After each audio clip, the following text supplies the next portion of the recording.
In a quiet grove far from Olympus, where no mortal had ever ventured, Hestia, the goddess of hearth and home, cultivated her sacred garden.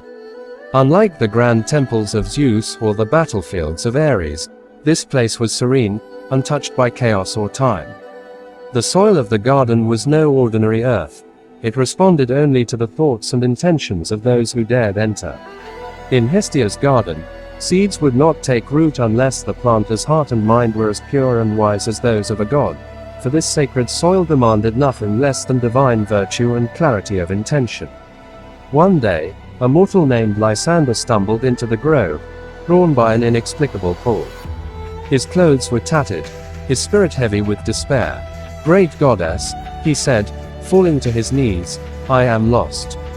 I have spent my life trying to gain the approval of others, wealth, admiration, and love, only to fail. I am left alone and outcast to the world. Please, grant me the wisdom to escape this torment." Hestia regarded him with calm eyes, her presence as steady as a flame. "You suffer, Lysander, because your life is rooted in the soil of others' gardens. You plant seeds of desire in places you cannot control. Here, in this sanctuary, you will learn that growth comes only from within." She gestured to a patch of untouched earth, its surface glowing faintly. "This is the place where you are to plant your garden, but know that you stand on sacred ground. Here, growth is possible only if your inner peace is as pure as that of the gods. Your thoughts and intentions must be rooted in self-reliance and virtue. Should your heart cling to dependence or long for what lies beyond your control, the soil will reject you, rendering the earth barren." Lysander, though filled with a cautious hope, unknowingly allowed his thoughts to be consumed by desires for admiration, wealth, and relationships. He toiled relentlessly, watering and fertilizing the seeds, yet his mind remained burdened by a deep longing for others' validation and the haunting fears of loneliness. Despite his efforts, the soil grew dry and cracked, rejecting his intentions entirely. Not a single sprout emerged. Frustrated, he cried out to Hestia, "Why does this soil reject me? I have worked hard, yet my garden remains empty." Hestia knelt beside him, her hand brushing the barren soil.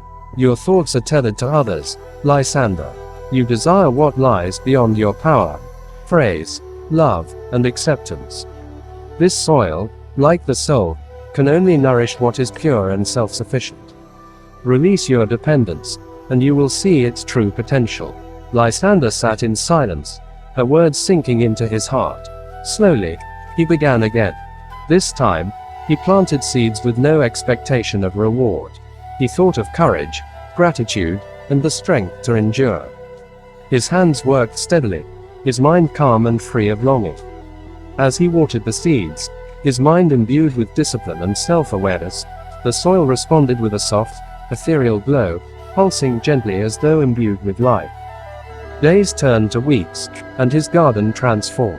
Luminous flowers emerged from the enchanted earth, their petals pulsing softly with an otherworldly glow as their roots anchored deep into the unseen fabric of the grove, unyielding and eternal. The air filled with a quiet radiance, a reflection of his newfound peace. Hestia returned, her voice gentle. "Do you see now, Lysander? The only way to happiness is to want nothing that depends on others. Tend to your own soul, and you will find a garden that blooms forever." Lysander wept, not from sorrow, but from joy.